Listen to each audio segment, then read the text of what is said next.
Allons-nous abandonner les enfants? Qu'allons-nous faire des enfants? Je mets immédiatement ce casque, alors je ne supporte pas la gueule de mes cheveux. Voilà, c'est beaucoup mieux. Hein. Qu'allons-nous faire des enfants? Alors c'est con de faire une vidéo à ce sujet, franchement.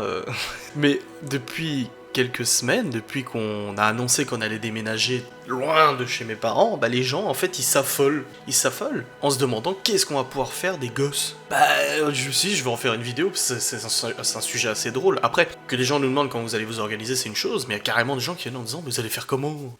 Il faut savoir que, à la base, on n'a pas toujours pu faire garder nos enfants, que pendant plusieurs années, dès la naissance de Libye, on habite à 500 km, que le père de Maëva, c'est pas quelqu'un qui avait envie de garder ses petits-enfants, ce que je respecte absolument. Un grand-parent n'a pas l'obligation de garder ses gosses, et s'il a pas envie, il a pas envie, on l'a jamais forcé à être grand-parent. On n'a jamais eu l'occasion de le faire. Le fait de faire garder nos enfants le week-end comme ça régulièrement, ça date que depuis cette maison-là, même pas avant à l'appart où on était. Ça date vraiment de cette maison-là et du fait qu'on ait monté notre boîte et qu'on travaille 7 jours sur 7, toute l'année, 365 jours par an. On a eu des périodes d'énormément de rush de travail, et c'est à ce moment-là que ma mère a commencé à me dire je peux en prendre un le week-end, je peux en prendre 2 week-ends, je peux en prendre un week-end, le 2 week-ends, etc. Et que c'est effectué un roulement, en fait, elle nous proposait, elle nous demandait même parfois de garder les enfants. Quand c'est pas nous qui lui demandons est-ce que tu peux garder Chloé ou Théo pour qu'on puisse faire ça, c'est elle qui me dit c'est quand que j'ai les enfants. Donc clairement ça n'a pas toujours été le cas, mais c'est vrai qu'on s'y est accommodé. Je veux dire, quand on travaille beaucoup, pour n'en déplaise à ceux qui pensent qu'on fout rien de notre vie, quand on travaille beaucoup, surtout 7 jours sur 7, la nuit, la journée et tout, c'est vrai que quand t'as un enfant en bas âge, on va pas le répéter encore et encore et encore, c'est très difficile, je veux dire, vous prenez pas votre gosse au boulot non plus. Nous, souvent, c'est le week-end qu'on a beaucoup de travail en fait, parce que ce qu'il faut savoir, c'est que avant que Théo aille à l'école, il a été en crèche pendant quelques mois. Ça s'est pas très bien passé, on l'a retiré de la crèche et du coup, en fait, on avait à la maison pendant 6 mois Théo et Chloé. Ma grand-mère avait proposé de garder Théo et Chloé régulièrement, du coup ça nous permettait de bosser l'après-midi quand ils étaient pas là et tout ça. Comme n'importe qui part au boulot, rien de surprenant. L'année où Théo est rentré à la maternelle, on n'a eu plus que Chloé. Et toute cette année-là, oui c'est vrai, nous avons préféré, plutôt que de la faire garder dans une crèche, l'amener chez ma grand-mère qui servait la crèche Nona, qui servait de crèche en gros à mes enfants et à ceux de ma sœur, parce que mes enfants sont pas les seuls à être gardés par ma grand-mère et ma mère. Et ça nous permettait du coup, encore une fois, de bosser, ça nous permettait de vaquer à nos occupations, aussi sortir, oui, faire les magasins, oui, parce que les magasins, je vais pas le faire le week-end avec 4 gosses, ou même 2, ou même 3. Je veux dire, c'est pas rigolo pour eux d'acheter des meubles ou des conneries comme ça. Et Chloé était gardée. Maintenant, depuis le début d'année, malheureusement, les personnes qui ont fait un sport national de la critique sur internet sont un peu embêtés parce que Chloé n'est plus gardée, ou alors très très très rarement. Depuis septembre que ma grand-mère a eu son accident où elle s'est pété une hanche, forcément nous on a préféré ne plus faire garder Chloé parce que Chloé c'est quand même un bébé en bas âge et ma grand-mère a déjà les 2 autres de ma sœur dont un petit aussi. On s'est accommodé comme on pouvait, d'où le fait de travailler très tard le soir à chaque fois parce que l'après-midi on peut pas forcément le faire avec Chloé. Voilà, c'est une organisation qu'on s'est mise en place. Je mélange un petit peu ce que je dis parce que c'est un petit peu au feeling, vous savez, moi je fais des vidéos au feeling. Donc ça c'est la garde le week-end. Je veux dire, ça date de quelques années, et puis c'est vrai que ça s'est fait régulièrement comme ça, et puis nous on n'a pas dit non, et puis ça nous arrange, et ça arrange tout le monde. Ma mère est comblée, elle voit ses petits-enfants, nous on est contents, ça nous fait un petit peu de temps pour pouvoir bosser, ou pouvoir sortir avec 1 ou 2 enfants, ou des choses comme ça. Donc c'est un équilibre qui nous allait très bien. Les enfants, quand ils vont pas chez les grands-parents, ils demandent à y aller. Dès arrivé mardi, mercredi, ils nous demandent déjà s'ils vont les voir ce week-end, parce que c'est devenu un peu un rituel. Maëva avec ses grands-parents, c'était pareil, elle y allait souvent et tout, donc c'est installé comme ça. Moi, il faut dire que dans mon enfance, tous les mercredis, j'étais chez ma grand-mère. Elle me gardait en fait du matin jusqu'à fin d'après-midi. C'était le rituel. Un mercredi c'était moi, un mercredi c'était une de mes sœurs et un autre mercredi c'était une de mon autre sœur. Et ils habitaient à côté de chez mes parents, donc ça souvent je venais squatter et tout ça. Donc, et puis ils habitent toujours chez moi. Enfin, ma grand-mère habite toujours à côté de chez mes parents, mais voilà. Donc ça c'est pour la garde du coup le week-end et puis la semaine. Donc depuis septembre on a Chloé quasiment tout le temps avec nous. Ensuite il y a le coup de la cantine. À la base on n'avait pas décidé de mettre les enfants à la cantine. C'est Libye qui nous a demandé un jour si elle pouvait y aller. Elle nous a dit voilà j'ai mes amis qui vont à la cantine, j'aimerais bien y aller aussi. Donc on l'avait inscrit. Et du coup Léo a suivi le coup en nous disant moi aussi je veux y aller. Et puis Théo aussi. Et puis Chloé va nous le demander aussi. Vous savez ils sont entre frères et sœurs, ça les arrange, ils sont tout contents. Nous ça nous arrange parce que clairement courir à 11h15 pour l'un, 11h30 pour l'autre, faire le repas du midi, les remettre à l'école à 13h30 pour l'un, à 13h15 pour l'autre, etc.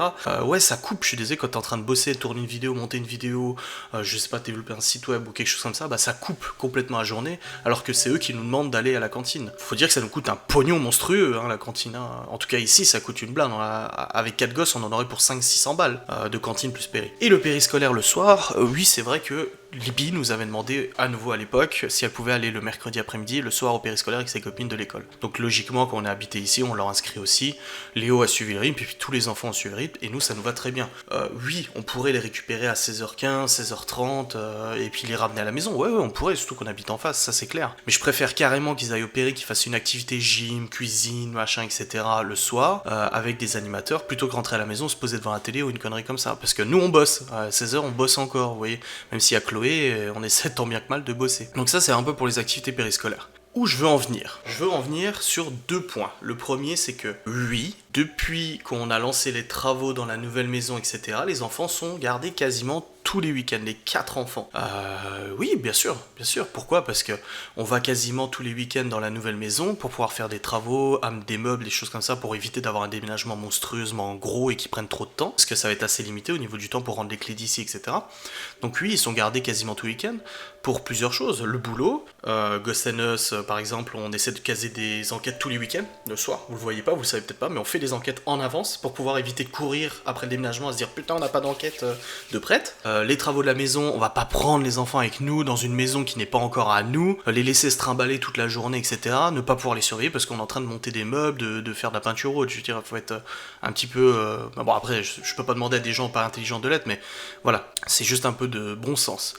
Et ouais, c'est vrai que depuis quelques semaines, ils sont gardés tous les week-ends. Oui, absolument, tout à fait. Et là, ce week-end, ils sont de nouveau gardés samedi soir. Voilà, et ça, c'est ma mère qui me l'a dit. Avant, elle me les a ramenés. En fait, elle devait... on doit aller chez le notaire samedi matin pour signer un nouveau papier qu'on n'avait pas pu faire la dernière fois. Et elle sait qu'elle avait les enfants à 10h30. Elle m'a dit, ah, tu sais quoi, je les garde samedi soir, t'as qu'à faire une enquête. Bah, ok. Je veux pas dire non. Alors oui, c'est vrai qu'en ce moment, on passe beaucoup de temps dans la nouvelle maison, on a beaucoup de travaux, beaucoup de boulot, beaucoup de choses à faire, qui fait qu'ils sont gardés tous les week-ends par ma mère. Tout à fait. Et en tout cas, ils se plaignent pas, ils sont très contents d'y aller, très contents de revenir. Enfin, ils ont bien compris le sujet. À chaque fois qu'ils rentrent le dimanche soir, ils nous demandent, voilà, qu'est-ce que vous avez fait dans la nouvelle maison? Est-ce qu'on peut voir les photos? Vous avez fait quoi et tout? Donc on leur montre, on a fait ta tapisserie, machin et tout ça. C'est juste nécessaire, on est obligé de s'organiser comme ça, de toute façon, à l'approche du déménagement. La semaine, c'est impossible d'y aller parce que, et encore, on a de la chance de pouvoir y aller avant d'avoir les clés, hein, parce que le propriétaire pourrait nous dire non, tant que vous n'avez pas les clés, vous faites rien. Bah nous, ça permet de nous avancer. Ensuite, viendra le déménagement le 6 avril, où mes parents ramènent les enfants le 8 avril. Ils viennent avec les enfants le 8 avril nous les amener à la maison. Et suite à cet amenage, je sais que ça se dit pas, ok, calme-toi, suite à du coup cette venue, mes parents ne garderont plus les enfants, probablement très rarement, le week-end. Et là, les gens viennent en disant « Qu'est-ce que vous allez faire? Comment vous allez faire ?» Bah comme on faisait à l'époque, hein. Et puis comme on fait avec Chloé actuellement. C'est-à-dire que là, jusqu'en septembre 2019, Chloé n'est pas scolarisée, donc du coup, on l'a à la maison. Donc on va continuer de faire comme on fait. Les enfants, de toute façon, à midi, ils vont à la cantine. Le soir, ils vont au péri. Je sais que Libye, elle aura maintenant des cours de soutien pour faire ses devoirs et tout ça, donc ça va l'aider à progresser aussi, sans le tumulte de la maison, etc. Ou des parents comme nous qui sont pas non plus profs, donc on n'a peut-être pas non plus la pédagogie pour lui apprendre des choses. Je veux dire, on n'est pas... Voilà. Donc oui, ils continueront d'aller au péri et aller à la cantine, sauf que le week-end ils seront là. On va pas faire 1h30 de route pour les amener tous les week-ends, il n'y a aucun intérêt. Et surtout, on estime que là, dans cette maison, ils ont tout pour être épanouis qu'ils n'ont pas ici. Faut aussi se dire qu'ici, on a une maison de 105-110 mètres carrés, ce qui est très bien, je dis pas le contraire, mais on a quand même 4 enfants qui grandissent et qui font beaucoup d'activités, et au bout d'un moment, je veux dire, tu tournes en rond dans le salon de 40 mètres carrés, t'as fait le tour, quoi. Vous voulez aller jouer dehors? Oui, il y a du synthétique de 80 mètres carrés, waouh, super, tu joues au foot, ta balle, tu l'envoies dans le champ, c'est fini. Tu fais du vélo au bout de 5 minutes, t'en as marre, t'as fait le tour, t'as vu le circuit. Tandis que là, dans cette maison, ils ont tout pour être épanouis. Ils ont un terrain de 1500 mètres carrés, ils ont tout qui est clôturé, donc on n'a pas la peur qu'il y ait un problème. En plus de ça, ils ont des chambres immenses, entre 17 et 20 mètres carrés, donc ils ont de quoi faire. Chacun une chambre, sauf Léo et Théo qui ont voulu rester ensemble, mais si un jour ils le veulent, ils pourront tout à fait avoir une chambre chacun. Un très grand salon, très grande salle à manger. On se marchera pas dessus comme on a actuellement. Tandis que là, le week-end, je veux dire, quand on voit qu'on est les 4 à la maison, ils se marchent dessus, ils se tapent dessus. Il y en a un qui veut ça, l'autre qui veut ça. Oui, mais moi j'essaie de rouler avec mon vélo, t'es avec tes jouets par terre, et puis on va aller jouer dehors. Non, on peut pas, parce que voilà, c'est chiant. En plus, c'est du synthétique, l'eau elle dégorge, donc du coup, quand tu marches dessus, il s'émerde. Tandis que chez mes parents, ils ont quand même un jardin, ils ont un pré où ils peuvent jouer, ils ont tous leurs jouets qui sont dehors, etc. Donc ouais, clairement, ils auront beaucoup plus de quoi s'occuper dans la nouvelle maison qu'ils ont actuellement. Et le week-end, ils seront avec nous. Et le week-end, on s'organisera différemment pour pouvoir les occuper, faire des activités, etc. Et même sereinement pour le travail, là actuellement, si par exemple le week-end j'ai besoin de m'isoler de 3 heures pour bosser, ou même Maëva pour monter ou tourner une vidéo, je suis là, la porte est là, vous voyez, enfin vous la voyez peut-être pas, mais elle est là. Si les gosses sont en train de jouer dans leur chambre, mais j'entends tout, même avec le casque sur les oreilles, mais j'entends crier, j'entends rigoler, je vais pas leur dire taisez-vous, ils ont le droit de jouer comme les gosses. Et du coup c'est pas pratique, tandis que là mon bureau il est isolé au 3e étage, il y a 2 étages qui nous séparent du rez-de-chaussée, et puis même j'ai bien vu avec les travaux qu'on a fait, si je suis dans le bureau, la porte fermée et casque sur les oreilles ou même quoi que ce soit, je n'entendrai rien. La maison elle est ultra bétonnée, les murs sont gigantesques, je n'entends rien. Alors à part si un gosse vient dans le bureau pour me poser une question, je n'entendrai rien, donc j'aurai la capacité de m'isoler, de travailler plus efficacement que ce que je fais actuellement. D'où le fait de travailler très tard le soir jusqu'à 2-3 heures du mat, parce que c'est le seul moment où je peux avoir du calme pour faire des choses qui sont relativement complexes et qui nécessitent quand même de la concentration. Pareil pour les tournages de vidéos, la journée, oui je pourrais largement plus le faire. Même si les enfants sont en train de jouer dehors ou en bas ou quoi que ce soit, il y a très peu de chances que vous entendiez crier ou quoi que ce soit. Que ça va changer beaucoup de choses. Cette maison va vraiment changer notre façon de travailler, notre façon professionnelle, etc. Et oui, on aura les enfants le week-end. Et comme on va faire, on fera comme on fait actuellement, sauf avec les enfants. Et c'est à nous d'organiser notre temps différemment. Mais en même temps, dans cette maison, on va gagner du temps sur d'autres points. Comme je vous ai dit, le travail qu'on va faire la journée, qu'on peut pas faire actuellement la journée, on pourra le faire la journée, des choses comme ça. Donc, voilà ce qu'on va faire. On va garder nos enfants quasiment tous les week-ends. Je dis quasiment, parce que ça peut arriver 1 ou 2 fois où il y a vraiment, je sais pas, un ghost hunt, parce qu'on va reprendre les ghost hunt, un ghost hunt, ou une enquête paranormale absolument à faire, ou des choses comme ça, qu'on n'a pas la nounou qui est dispo, parce qu'on aura une nounou qui... une babysitter, pas une nounou, mais une babysitter qui sera dispo pour venir regarder 2-3 heures le soir. On arrivera à se caser ça, mais si vraiment il y a besoin un jour, je fais l'aller-retour, on s'arrête à Metz, ma mère nous rejoint, 1 heure, boum, boum, merci, au revoir, c'est échangé, puis on refera le chemin. C'est vrai que c'est un peu rébarbatif, mais si vraiment on a un événement à faire et qu'on n'a pas le choix, on le fera. Mais 99% du temps, oui, les enfants seront là avec nous le week-end. Oui. Et là, par exemple, pour les vacances d'avril, on les a pas mis au centre aéré parce que déjà d'une, c'est un nouveau centre aéré, on va pas les balancer comme ça, comme des bêtes de foire dans un truc qu'ils connaissent pas. Et puis ils ont besoin de s'accaparer la maison, ils ont besoin de s'approprier leur chambre, s'approprier les lieux et tout ça, c'est très important pour eux. Donc non, il y a aucun intérêt à les mettre. Et peut-être qu'on les mettra plus au centre aéré, je sais pas, les vacances, parce que ils auront tellement de choses à faire dans la maison qu'il y aura pas besoin. Il faut vraiment se rendre compte que si là on a Léo, Libby, Théo et Chloé qui se décident de jouer au salon, plus personne s'entend, plus personne peut rien faire. 4 gosses en bas âge, hormis les billes, 9 ans, mais elle sait s'exprimer. Et ça fait du boucan, pas pour nous, mais pour eux. Combien de fois Libby elle nous dit je peux rien entendre à la télé parce que Chloé elle regarde la tablette à côté, ou parce que Théo il joue avec les voitures, il fait vroom vroom. Nous on dit à Théo va jouer dans ta chambre. Ouais mais ma chambre elle est toute petite et puis c'est pas chou. Oui. Une grande maison, 105 cm², c'est pas rien, mais tout est rassemblé au même endroit, c'est pas, il y a un couloir et non. C'est pas facile, et ça va beaucoup changer, donc voilà. Les gens qui pensent qu'on n'assume pas nos enfants, ou qu'on s'en débarrasse, ou quoi que ce soit, non, c'est juste qu'on a énormément de travail, n'en déplaise à certains, et on essaie de s'organiser comme on peut, et en plus on lance des projets, encore plus de projets, l'ouverture des boîtes au Luxembourg qui sont maintenant ouvertes. Moi je vais relancer un gros projet à moi que j'avais de côté. Maëva essaie d'amplifier aussi ses vidéos, la qualité, etc. On va aussi essayer de faire de la photo, de la réal, de la production audiovisuelle, on va essayer d'améliorer plein de choses.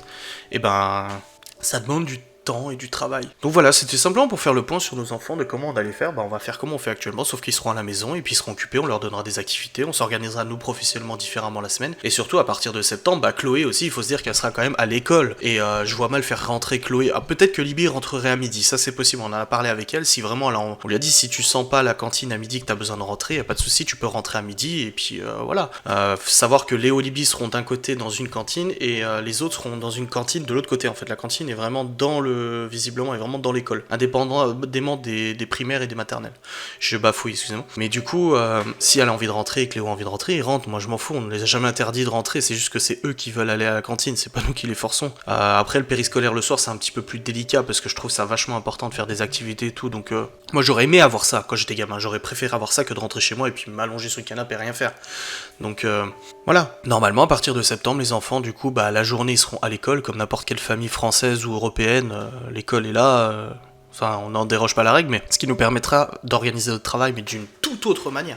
C'est-à-dire que de 9h, 8h30 jusqu'à 17h ou 17h30 ou peu importe à l'heure où ils rentrent, ou même s'ils rentrent à midi, c'est pas grave, ça fait une coupure, ça fait une pause, de toute façon nous aussi on mange, et là on aura tout le temps de travailler sans avoir Chloé à s'occuper, parce que, excusez-moi, mais Chloé, elle a 3 ans, et ça demande de l'attention constante. S'il y en a un qui la surveille en bas, l'autre il peut bosser, mais en même temps, quand l'autre il est en train de bosser, il entend pleurer en bas, et puis assis, puis le gamin il va quand même venir toi. Vous voyez, les gens qui travaillent chez eux, déjà, ils peuvent bien plus comprendre mes propos, mais ça changera tout déjà à la rentrée aussi. Donc c'est vrai que si là vous me disiez on va se retrouver avec tous les enfants, les 4 enfants à la maison et qui seraient pas scolarisés et que ça serait 24 heures sur 24 parce qu'on fait l'école à la maison, bah, s'il y en a qui le font, chapeau, chapeau, parce que je pense qu'il y a des gens qui sont faits vraiment naturellement pour travailler avec des enfants, il y a des gens qui sont pas faits pour travailler avec des enfants. Et je pense que malheureusement beaucoup de gens qui sont faits pour travailler pour les enfants ne sont pas compréhensifs avec les gens qui ne sont pas faits pour travailler avec les enfants. Je sais pas si c'est clair ce que je veux dire. Ce que je veux dire par là, c'est qu'on est tous différents, on a tous des façons de réagir différemment avec les enfants. C'est pas parce qu'on fait garder nos gosses qu'on les aime pas ou quoi que ce soit, ça c'est du bullshit, c'est du n'importe quoi. C'est chercher à pinailler ou quoi que ce soit. Oui, ils sont vachement gardés en ce moment parce qu'on essaie de s'organiser au mieux pour qu'ils arrivent dans une maison prête avec des chambres prêtes, décorées, peintes, propres, etc. Qu'ils aient pas de choc ou quoi que ce soit, qu'ils disent putain pourquoi je dors par terre. Et puis boum, à partir du 8 avril, c'est fini. C'est fini, ils sont tout le temps avec nous, le week-end, et puis le soir, etc. Mais c'est pas un drame, je veux dire, y a pas mort d'homme, hein, je veux dire, tout va bien, quoi. Donc vous inquiétez pas pour nous, on arrivera à gérer, y a pas de souci. On s'organisera. Non, ça nous fait pas peur. Ça nous fait pas peur parce que cette maison est juste incroyable et tout ce qui s'attache à cette maison est juste incroyable. Je vous remercie d'avoir regardé cette petite vidéo, vraiment juste de mise au point. J'avais envie de blablater avec vous sur ce sujet parce que ça me fait tellement délirer. Et puis j'espère que vous a plu. N'hésitez pas à marquer en commentaire vos impressions et tout ça. Hein. Je les lis, je les like au maximum hein, parce que des fois je vous ai dit ça bug, moi j'arrive pas à liker. Je like ceux de Maëva sans problème mais les vôtres, quand je switch d'un à l'autre, ça bug parfois. Merci de regarder cette vidéo et je vous dis à très vite.